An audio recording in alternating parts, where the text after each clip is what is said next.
tout ce que nous avons fait, c'est pour Israël que nous l'avons fait. Et même quand on a fait la guerre, c'est pour Israël qu'on a fait la guerre. Une façon, il faut comprendre ce texte de Rabbi Yochanan bar Papa, c'est que les nations viendront et diront, on sentait qu'il y avait une force incroyable dans ce peuple et que, en étant liés même à la guerre contre ce peuple, on faisait de notre nom quelque chose. Et c'est vrai que vous regardez dans l'histoire, les ennemis d'Israël restent dans les mémoires collectives. C'est incroyable, y compris dans la Torah. Qui se serait rappelé dans l'histoire du monde de Balaam s'il n'avait pas été convié par Balak ben Tsippor? Est-ce que vous connaissez le roi après Balak ben Tsippor? Mais pourquoi celui-là?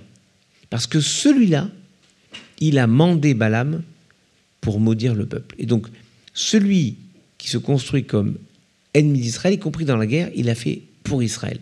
C'est-à-dire, d'une certaine manière, pour grandir le caractère hors norme d'Israël. On pourrait traduire ça comme ça. Et Dieu leur répondra, non, c'est pas vous qui avez fait la guerre, c'est moi qui ai fait la guerre. Qu'est-ce que ça veut dire? C'est ce que dit Rashi, regardez ce verset, ce n'est pas avec des armes que Dieu fait la guerre, mais Hachem Shemo, Dieu fait la guerre avec son nom.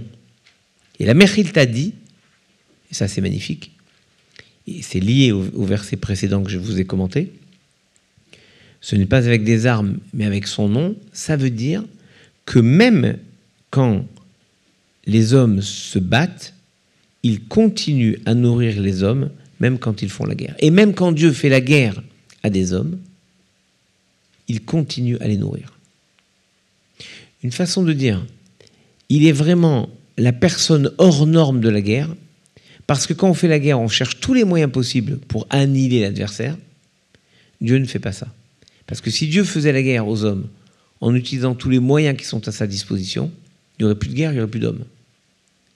En revanche, il respecte même ça, même l'adversaire de Dieu, en lui assurant sa nourriture, parce qu'aucune personne sur terre ne se nourrit sans la volonté de Dieu.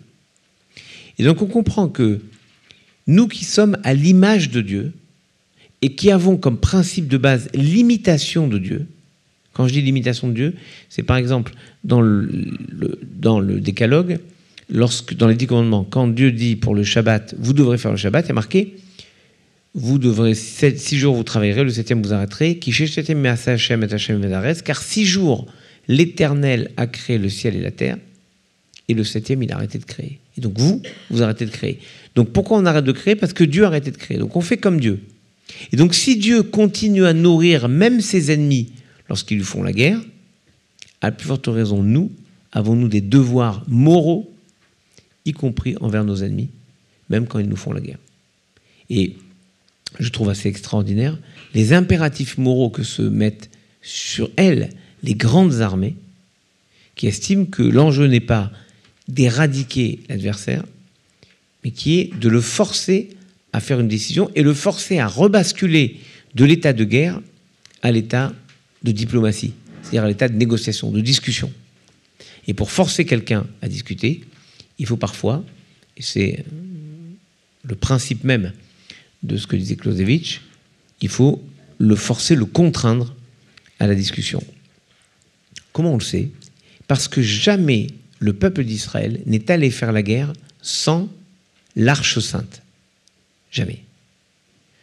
Pourquoi? C'est un truc magique ou quoi? Pas du tout. C'est parce que vous ne pouvez pas faire la guerre si vous n'êtes pas porteur de vos valeurs. Et donc, si vous allez faire la guerre sans les valeurs qui sont les vôtres, alors quelle différence entre vous et l'autre? Aucune. Vous vous mettez au niveau de l'autre si vous estimez que répondre à la barbarie par la barbarie, c'est la seule solution. Répondre à la barbarie par la barbarie, c'est descendre, chuter au niveau de son adversaire. Alors je comprends que le principe de réponse, de réplique, de vengeance, je comprends.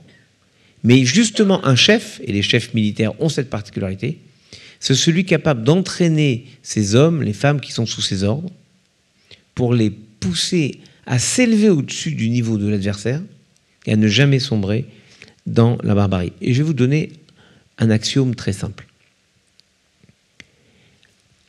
Bah oui, vous mettez un tapis de bombe sur les gens en face de vous, c'est plus simple après d'avancer. Sauf qu'après, vous discutez avec qui? Personne. Alors vous allez me dire, mais ce sont des considérations éthiques. Et quand on veut être efficace, il ne faut pas avoir d'éthique. C'est vrai. C'est vrai. Mais si vous instillez dans votre réflexion et votre action de l'éthique, cette éthique de responsabilité dont je parlais, vous ne faites pas ça. Sur le moment, c'est moins efficace. Mais après, puisque vous avez instillé de la confiance, alors, à long terme, à moyen et surtout à long terme, ça devient plus efficace. L'exemple typique, c'est celui que je vous ai donné tout à l'heure avec le pont de Verbania. Quand vous mobilisez un militaire pour garder des prisonniers, vous affaiblissez votre potentiel offensif, puisque vous avez une personne de moins. Et je vous assure que souvent, dans des stratégies militaires élaborées par des méchants, l'idée, c'est de blesser les ennemis plutôt que de les tuer. Parce que quand vous les tuez, ils sont morts, ils sont morts. Quand vous les blessez, vous devez les gérer. Et si vous devez les gérer, ça vous prend, ça vous occupe du monde. Je vous parle de choses réelles, là.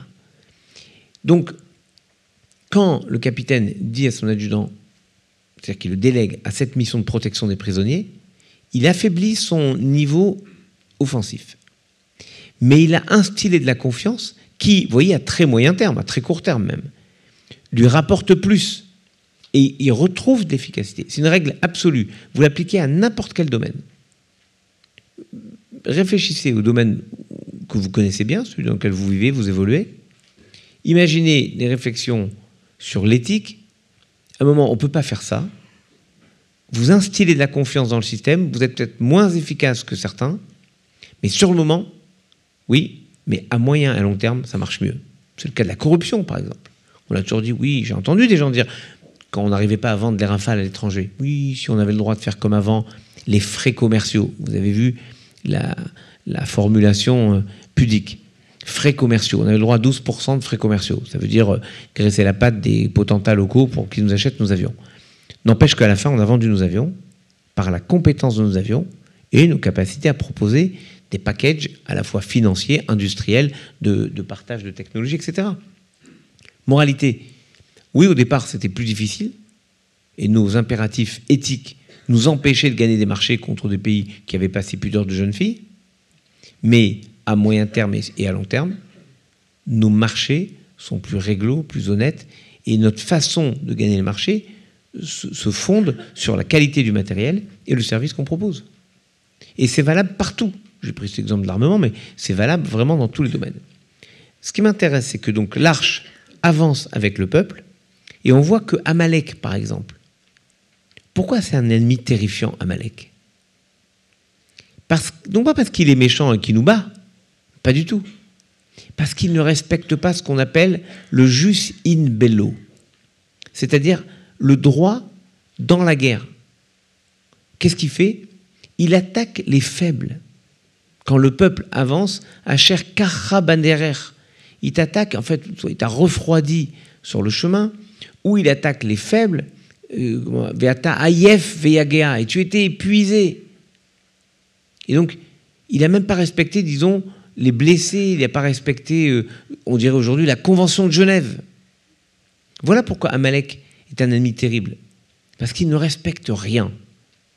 Et donc, le principe de la guerre et le principe de la possibilité de retour à la paix, ces deux principes se construisent avec le droit de la guerre.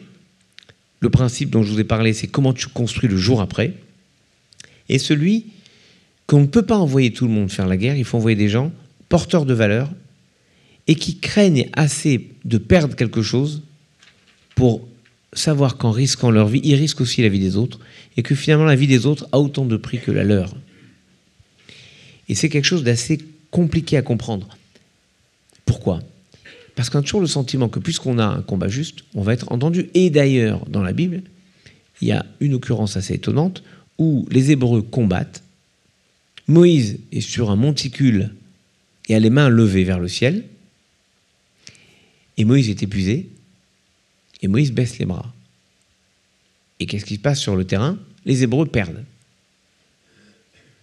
Alors, Aaron et Hur viennent chacun d'un côté et lèvent les mains de Moïse. Et le peuple gagne. Alors la Gemara demande, quoi? Est-ce que ce sont les mains de Moïse qui le font gagner? Non. La Gemara répond, c'est que en levant les mains vers le ciel, Moïse oblige les Hébreux à regarder vers le haut, c'est-à-dire à retrouver la confiance en Dieu, mais de mon point de vue, à retrouver le sens de leur engagement, le poids de leur valeur, et de savoir qu'on ne combat pas qu'un homme contre un homme, deux personnes l'un vers l'autre, on combat aussi porté par un souffle, porté par quelque chose qui nous dépasse. Alors, est-ce que c'est ça qui fait gagner ou pas? La réalité, c'est qu'ils ont retrouvé la possibilité de revenir à de l'espérance, à une forme d'espérance. Et le combat doit assurer cela, et aux vainqueurs, et aux vaincus. Et on voit à quel point, quelques années après, mais il faut parler avec le vaincu. Le vainqueur et le vaincu doivent vivre souvent sur les mêmes espaces. C'est fini le temps où on avait deux fronts, une ligne de front simple, qui était la frontière, et les deux pays qui font boum de chaque côté. C'est souvent sur l'un des pays que ça combat. Aujourd'hui, la plupart des combats, ce ne sont pas vraiment des pays, sauf maintenant en Ukraine. Et encore, on ne sait pas comment ça se passe vraiment. Il y a des milices qui arrivent au milieu. Bref, regardez les combats qu'on peut avoir au quotidien en Afrique, au Burkina Faso, au Kivu, bref, dans tant et tant d'endroits dans le monde. Et on voit à quel point ce sont des combats irréguliers, avec des troupes irrégulières, parfois des mercenaires, et l'oubli total du respect de l'adversaire. Le meurtre ayant vocation, le meurtre, le viol ayant vocation à affoler, à rendre peureuse, à terroriser littéralement la population, exactement l'inverse de ce qu'avait développé Galula. Un verset que j'avais hésité à mettre, mais j'ai dit, bon, je vous en parlerai sans forcément vous le donner, je n'aime pas alourdir les références textuelles, même si je veux que vous gardiez du texte et que vous puissiez ensuite l'étudier. Lorsque tu iras faire la guerre, Vekarafta Elea les Shalom. Tu fais une guerre contre une ville, va d'abord lui parler de paix. Bien sûr, on pourrait dire stratégiquement, il vaut mieux jouer l'effet surprise. Oui, mais la véritable surprise dans une guerre, c'est quand elle n'a pas lieu. Vous allez me dire, mais ça ne marche pas. Si, bien sûr que ça marche. Regardez Jonas. Le prophète Jonas s'était dit, jamais ça marchera d'aller parler à Ninive. Ça ne sert à rien. Il ne veut pas y aller. Dieu lui dit, je ne t'ai pas demandé de vouloir ou pas vouloir. Tu es prophète, tu respectes ta mission, tu y vas. Et donc il va, il leur parle, et bonne nouvelle, ils se repentent. Et ils respectent cette parole. Et Dieu a pitié d'eux, il ne les détruit pas. Donc on voit bien que il ne faut pas, et c'est ce que dit la Bible, Vekarata Elea le Shalom, tu iras voir cette ville et tu diras, venez, on fait la paix. On ne veut pas la guerre comme une évidence. Pas parce que nous sommes forts que nous avons la paix. La guerre, c'est parce que nous sommes forts que nous proposons la paix. Et c'est ce que dit la Torah. C'est-à-dire que le but ultime, c'est la paix, non pas en tant que paix, mais en tant qu'objectif. Et on peut donc faire la guerre dans la mesure où l'objectif, c'est d'atteindre la paix. Et donc, ce qu'il ne faut pas, c'est faire en sorte d'empêcher la possibilité de paix après ce moment de guerre, pour faire en sorte que ce ne soit pas définitif.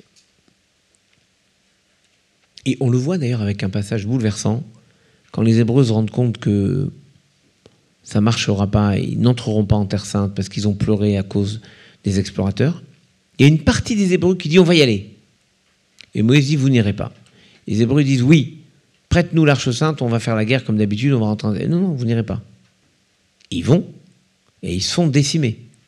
Ce n'est que beaucoup plus tard que le prophète Ézéchiel prophétisera en disant, mets-leur des nerfs et ressuscite-les. Mais quand ils vont combattre, et c'est ça qui est intéressant, quand vous allez combattre sans valeur avec vous, sans l'Arche Sainte, vous combattez pourquoi? Juste pour dominer l'adversaire. Mais pour faire quoi? Pour lui proposer quoi? Si vous n'avez rien à lui proposer, ne faites pas la guerre. C'est ce qu'on voit d'ailleurs de manière étonnante, parce que dans la formulation de titre, et c'est ce qui m'a plu, c'est Gad qui avait trouvé le titre, je trouvais que c'était bien, parce que c'est la guerre et la paix. C'est pas la guerre, c'est pas bien, la paix, c'est super. la guerre et la paix. Comment ça s'enchaîne? Et je trouvais que c'est très bien parce que, regardez par exemple une guerre que les Hébreux ont gagnée, que les Maccabées plus exactement ont gagnée, Hanouka, ce qui sert de base à Hanouka. Formidable, les Grecs mettent des idoles dans le temple, ça énerve tout le monde, paf, une révolte, les Maccabées se révoltent et gagnent leur combat contre la super armée, super puissante qui est l'armée grecque. Et quoi? Et quoi? On écrit 2 livres là-dessus, livre des Maccabées 1, Maccabées 2. Est-ce que ça fait partie de notre canon biblique? Pas du tout. Pourquoi pas du tout? Alors que on célèbre la fête de Hanouka à cause de cela, alors que on explique que la première bougie, d'après certains, a comme but de célébrer le miracle de la victoire militaire, et nous, on ne met pas ces 2 livres dans le canon biblique. Comment ça se fait? Parce que ce n'est pas la vocation d'Israël que de faire la guerre. Maintenant, si on doit faire la guerre, autant la gagner, c'est sûr. Mais ce n'est pas notre vocation de faire la guerre. Et si ce n'est pas notre vocation de faire la guerre, on ne peut pas considérer que ce texte puisse figurer dans le canon biblique, dont le critère est simple, miyad veladorot, maintenant et pour les générations futures. Donc là, maintenant, il fallait faire une guerre, mais ce n'est pas la vocation du peuple juif de faire la guerre. Donc en fait, dans le titre, la guerre et la paix au regard du judaïsme, la guerre, c'est un pis-aller, la paix, c'est l'horizon. Vous voyez, je ne vous dis pas il faut vivre dans la paix, ça n'existe pas. C'est la paix, c'est l'horizon, il faut tendre vers la paix, aller vers la paix, espérer la paix, construire la paix même dans la guerre. Et la guerre, c'est un pis-aller, et certainement pas un idéal, pas une merveille absolue. La preuve, Hanouka. Je voulais laisser un certain temps, 10 minutes au moins, 10-12 minutes, à un débat avec vous. Et je ne sais pas si on organise que les personnes sur Facebook et Zoom puissent poser des questions.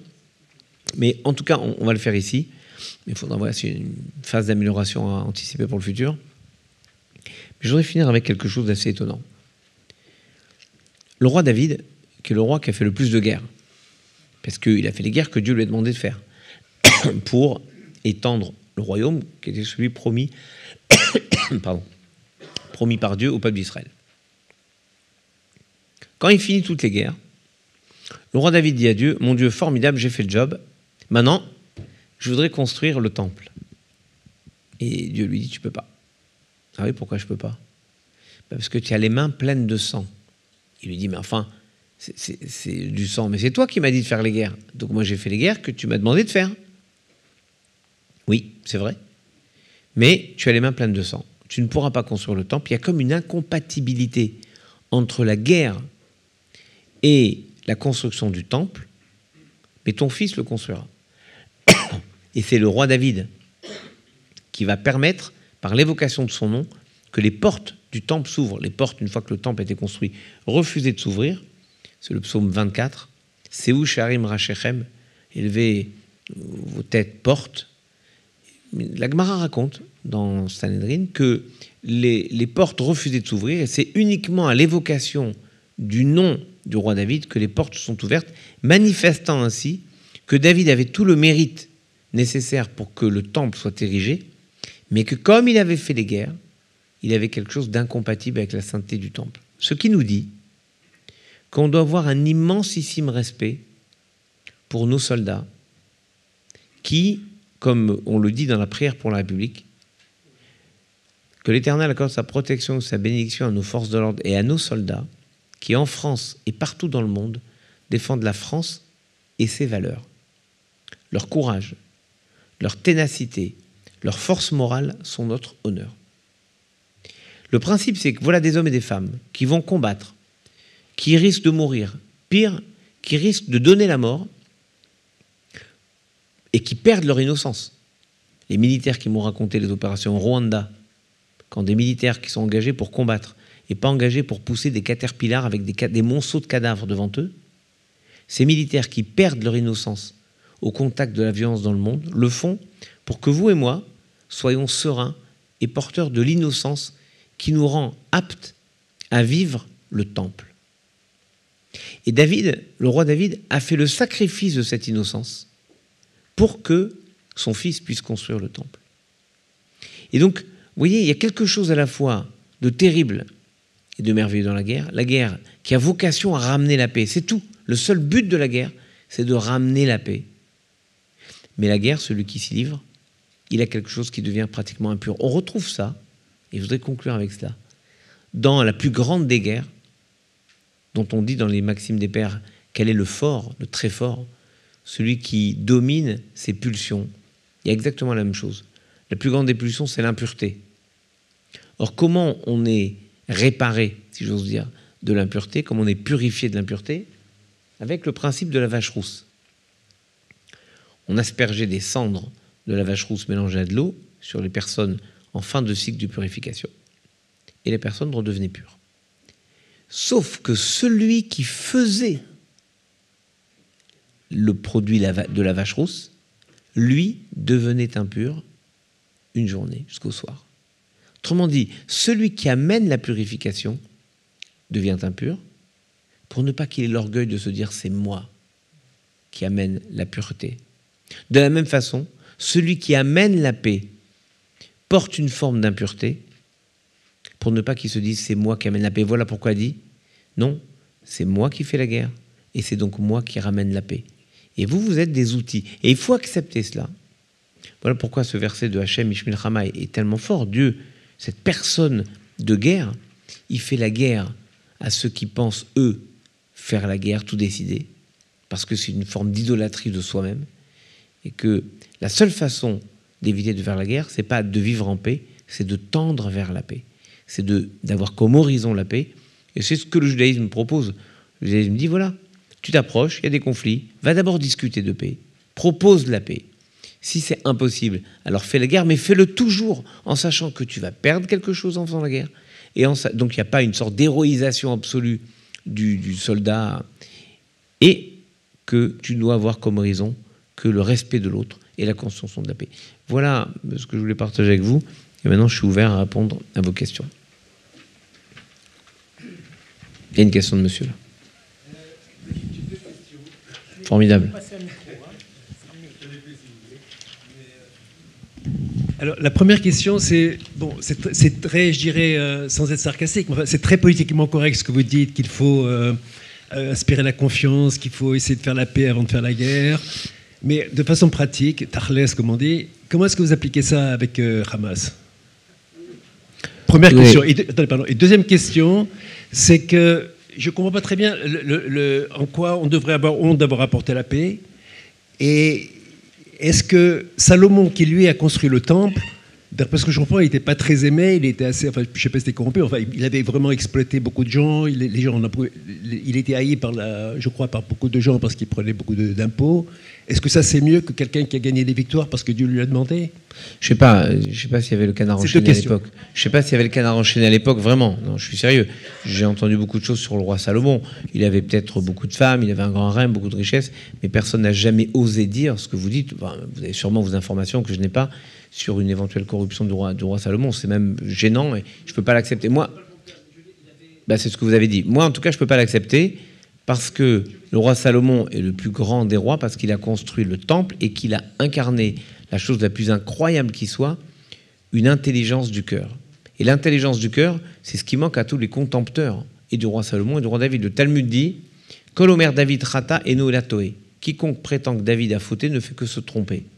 Parce qu'on peut interpréter les choses comme on veut, il y a un droit, il y a des règles. Alors, la Gemara dit « Mais alors pourquoi ça s'est passé comme ça ?»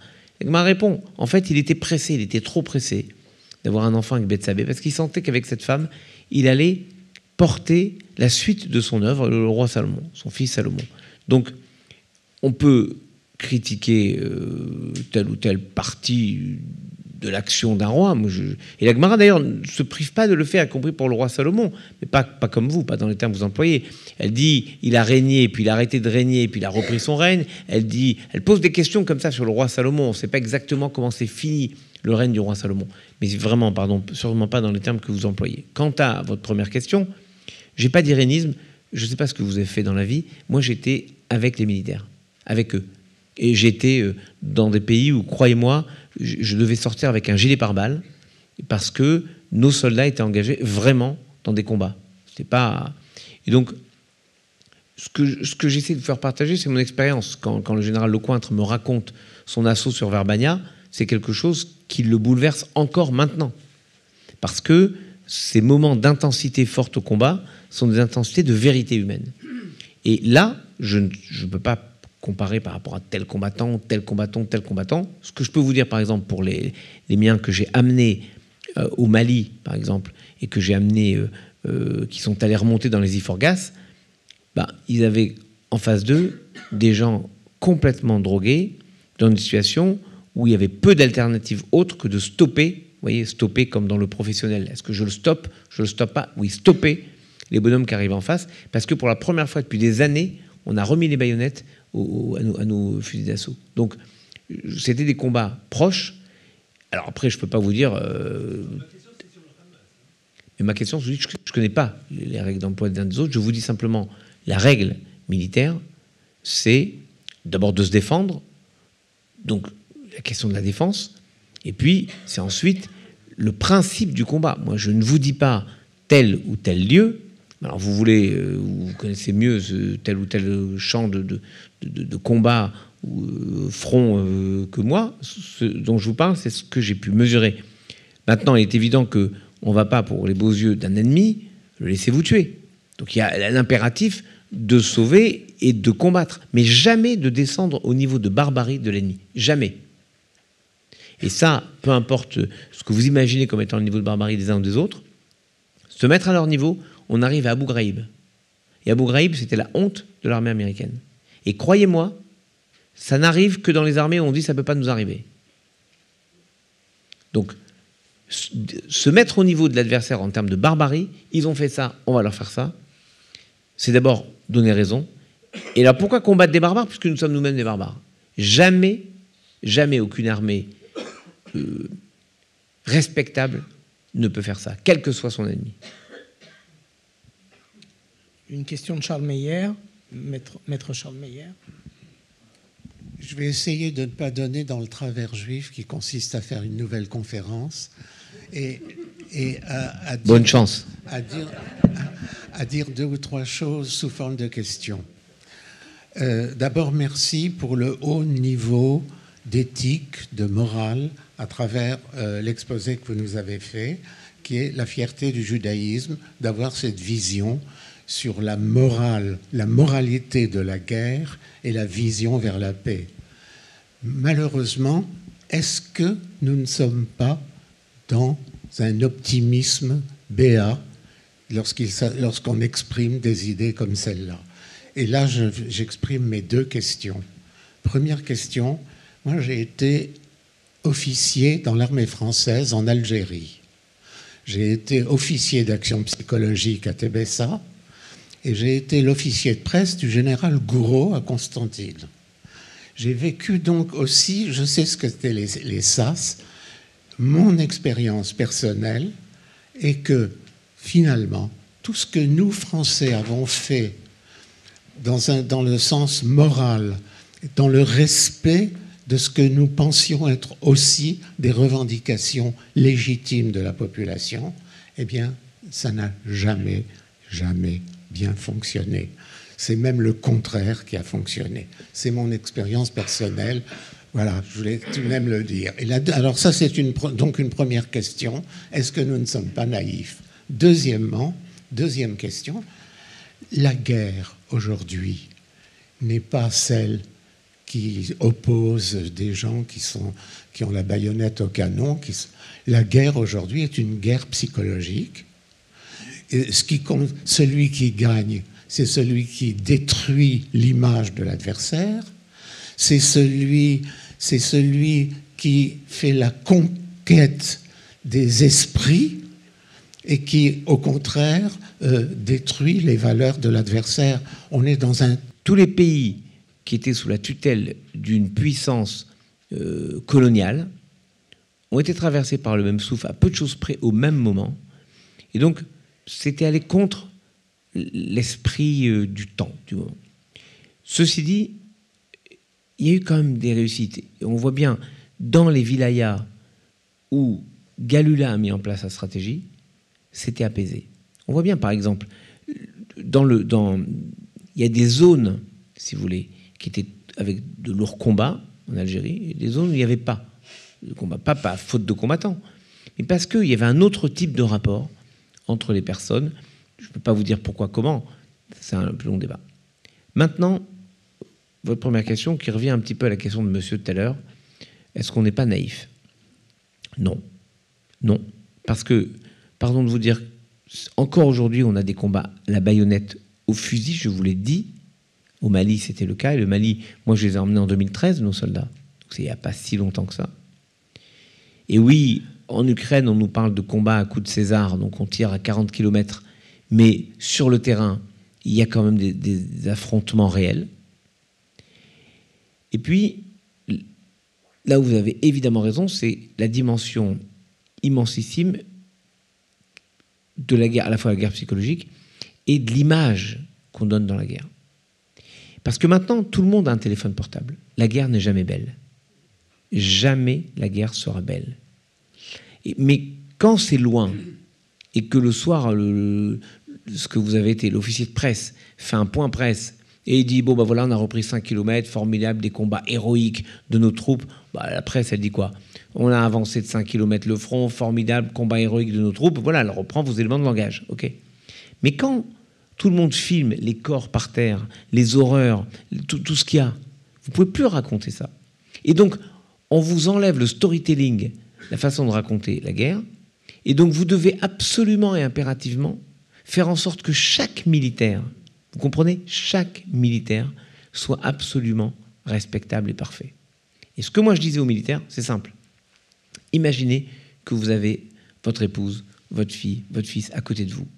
Est-ce que vous feriez ce que vous allez faire s'ils étaient là en train de vous voir? Or maintenant, aujourd'hui, avec les réseaux sociaux, les familles voient ce qui se passe sur le terrain parfois mieux que ceux qui combattent. Et c'est terrible, parce que d'abord, ils s'inquiètent beaucoup plus. Et puis, vous avez raison, l'image est essentielle. L'image, c'est qui est présentée. D'ailleurs, si on parle de combats qu'on a pu connaître dans un passé relativement récent, on remarque qu'avant, par exemple, une guerre qui a été très rapide, un belligérant disait on va gagner, on va gagner, on va gagner, avant de dire le 6e jour, bah, on a perdu. Alors que maintenant, les mêmes disent, avant même que ça commence, on nous tue, on nous assassine, machin. Alors que, en fait, l'idée, c'est que l'image, le combat de l'image, devient presque plus important. Mais moi, je reste persuadé que le principe de la Torah est le même. Les valeurs. On ment pas, on truque pas, on dit la vérité, on est honnête, on est intègre. Quand on a fait une bêtise, on dit c'est nous. Le monde d'aujourd'hui ne peut pas tergiverser avec la vérité.